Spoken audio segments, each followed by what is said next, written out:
Welcome back. In this video, I'll show you how to join a Discord server on PC. So all you have to do is simply launch the Discord application and sign into your account and get to the homepage. And then from here, all you have to do is simply click on the plus icon, add a server. And then from here, you should see this option. So all you have to do is find this server, join a server option and click on it.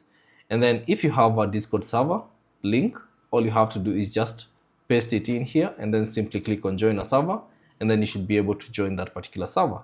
Now let's say, for instance, if you don't have an invite, you can simply check the server discovery from the menu.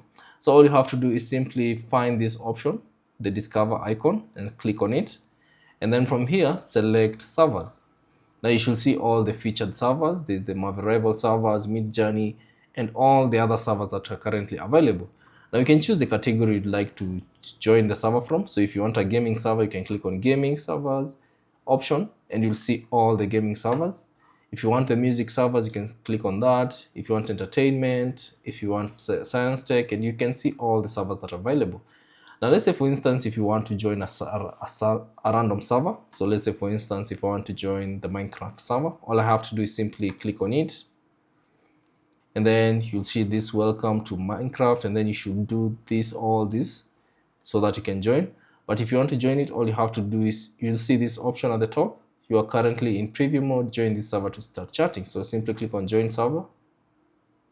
And there you go.